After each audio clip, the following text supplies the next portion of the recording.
২৬-এর বিধানসভা নির্বাচনের আগে স্থানীয় সমস্যা সমাধানে জোর সরকারের। গতকালই মুখ্যমন্ত্রী মমতা বন্দ্যোপাধ্যায় এই প্রকল্পের ঘোষণা করেছেন। পোশাকি নাম আমাদের পাড়া আমাদের সমাধান।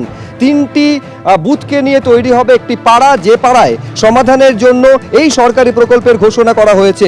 মোট ৮,০০০ কোটি টাকা বরাদ্দের কথা গতকালই ঘোষণা করেছেন মুখ্যমন্ত্রী মমতা বন্দ্যোপাধ্যায়।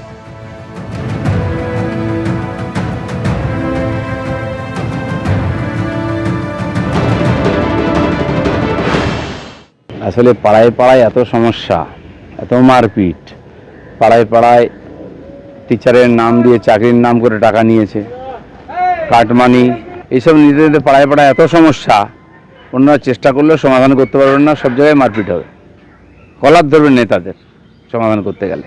দেখতে পাচ্ছেন গতকালই এই ঘোষণা করেছেন মুখ্যমন্ত্রী মমতা বন্দ্যোপাধ্যায়, আর আজ দিলীপ ঘোষ একেবারে সরাসরি আক্রমণ করছেন।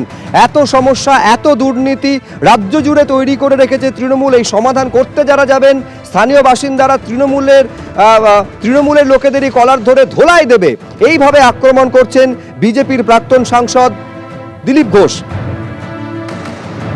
পাশাপাশি অর্জুন সিং একইভাবে তিনিও সমালোচনা করে বলছেন, দুয়ারে সরকার ফেল করেছে, এবার পাড়ায় গেলে মার খাবেন তৃণমূল নেতারা।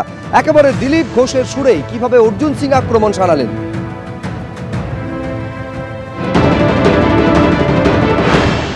দুয়ারে সরকার ফেল হয়ে গেছে, এখন দুয়ারে সরকার জায়গায় উনি পাড়ায় সমাধান করবেন। কাকে দিয়ে সমাধান করবেন?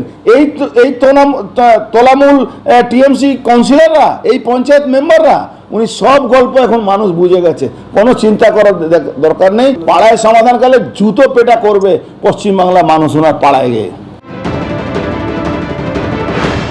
কি হবে? কার পাড়া কার সমাধান, কে কার সমাধান করবে? হাজার হাজার লোকের চাকরি খেয়ে নিচ্ছে তোমার দুর্নীতি করে। আরো কিছু চোটচোটার ব্যবস্থা হবে পাড়ায় পাড়ায়, সমাধানের নামে, মিউচুয়ালের নামে আরো কামানোর ব্যবস্থা হবে তৃণমূল ক্যাডারদের ধান্দা করার রাস্তা এটা। কারণ এর পিছনে পুলিশের প্রোটেকশন থাকবে। তৃণমূল এবার বিচারক হবে পাড়ায় পাড়ায়, গ্রামে গ্রামে তৃণমূল তার বিচার ব্যবস্থা বসাবে। ক্যাঙ্গারু কোর্টের জন্ম হবে। আমি বিচার করে দিলাম, তুমি থাকো, তুমি যাও, তুমি ঘর ছাড়ো, তুমি ভাড়াটিয়া হটো, ক্যাঙ্গারু কোর্টের জন্ম হবে। ওইখানে বিচার, ওইখানে নিষ্পত্তি, পিছনে পুলিশ।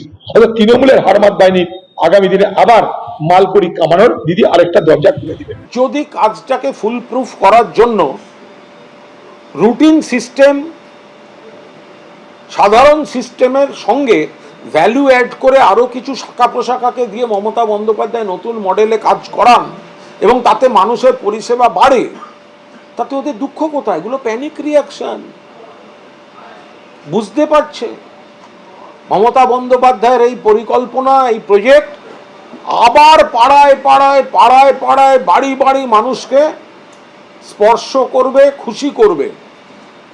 বিরোধীদের বাড়ির লোকেরাও তো সাড়া দেবেন এসবে। সেইখান থেকেই তাদের এই প্যানিক রিয়াকশনের নেগেটিভ কমেন্ট।